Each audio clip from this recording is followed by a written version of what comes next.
Orgasms of the Dolphin. Short fiction. The orgasm's an odd thing, isn't it? It seems unnecessarily dramatic and noisy. Is there really any need for such a crisis? Surely we could redesign the whole thing without it.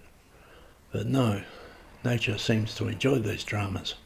It's strenuous, isn't it? But need it be? Okay, so you've accomplished an act of reproduction. Congratulations. Well done. Is there really any need to yell and scream about it?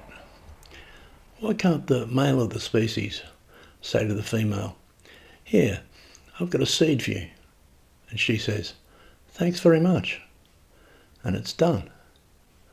Instead, he yells and screams and acts like someone has plunged a dagger into his heart, while she drags down the wall hanging, knocks over the bed lamp, and makes such a life and death cacophony the neighbours call the police. Frankly, the female orgasm is entirely superfluous to purpose and is ridiculously intense. What exactly is it for? I hasten to add here that I'm not proposing its abolition or any form of orgasmless reproduction, and I can see straight away that your hackles are raised and you look at me as if to say, over my dead body. I'm simply ruminating.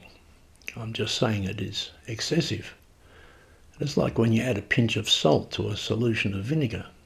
It's just a pinch, but suddenly it froths and bubbles and overflows all over the kitchen bench. The overflow is out of all proportion to the catalyst. Remember we were on the ferry and there were dolphins, first a few and then a whole pod, following the ferry through the clear, crisp waters in the sunny afternoon.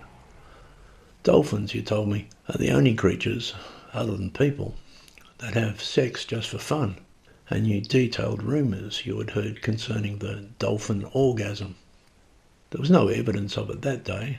The dolphins were happy just to dip and play in the backwash of the ferry. On the far side we had a picnic under the massive Norfolk pines. You had moved on to Hollywood gossip, but I was still thinking about dolphin orgasms. You know what they're saying about Michael Jackson, don't you? You said at the time. No, what? I said. But I was still thinking about dolphin orgasms. Why, I have to wonder, is the whole thing so volcanic? Lovers set out on a nice romantic trip across the Bay of Naples, but it ends in an eruption of Mount Vesuvius, and no one would have it any other way. On the face of things, that is, it's a fault, not a feature. Think of it in evolutionary terms. There we are in a forest, naked and conjugal. How is it in our interest to holler and whoop, moan and exhort at the top of our lungs, announcing to every creature in the forest that we have just successfully mated? Notice the lengths to which we went to hide in the forest in the first place. Let's find somewhere no one can see us, you say. But then we yell and scream and let the whole forest know what we're doing. Sharks don't have orgasms. They cruise around the oceans listening out for dolphin orgasms. I am suggesting that orgasms are in fact an evolutionary disadvantage, which raises the question, why are they so damn enjoyable? The pleasure, I suppose, is a reward for engaging in activities that might advance the species. But an orgasm is emphatic, isn't it? There's way more pleasure than you need.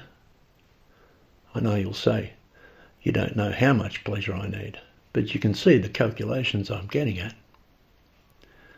Motoring is pleasurable, driving along the highway with the windows down and the breeze in your hair. But suddenly, putting the pedal to the floor, you veer off the highway and drive right off a cliff. At that point, it is more than motoring. They also say that dolphins can display telepathy, and it occurs to me that perhaps orgasms have some higher purpose we are yet to discover. You have often suggested such. It is, you say, a gateway into the black beyond. So we come equipped, it seems, with an interdimensional device. But that leaves me to wonder why it is such a miserably brief glimpse. What comes goes. The 5-hour orgasm is mythical.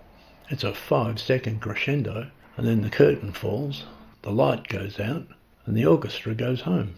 Much ado about nothing. No, not nothing, but much ado. And about what exactly?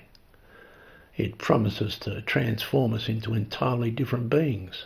It leaves us post-coital just the same, but with the doldrums. Biology overcompensates, I suppose. When you flex those muscles, the body builds slightly better ones, just in case it happens again. But the orgasm is an extravagance, isn't it? Like the peacock's tail. Everybody is happy that a peacock has a tail like that, especially the peahens. But it really is overkill, isn't it? Surely the bird could have enticed the peahens just as well with something slightly more modest. It's a habit of nature, apparently. Excess. All those apples dank and fermenting under the apple tree. An apple tree produces way more apples than necessary. This was obvious in the dolphins too. The backflow of the ferry created mixed eddies. While all the other fish went about their fish business, the dolphins found time to play, and this was entirely extraneous to whatever else they'd planned for the day.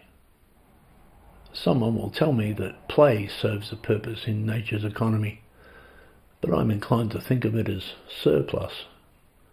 I won't say it as waste, but it is more than you need. And it does seem that, paradoxically, the more advanced the life form, the more it is devoted to things surplus to all requirements. I explain all of this to the policemen, and they say, "All right, but in future, keep it down."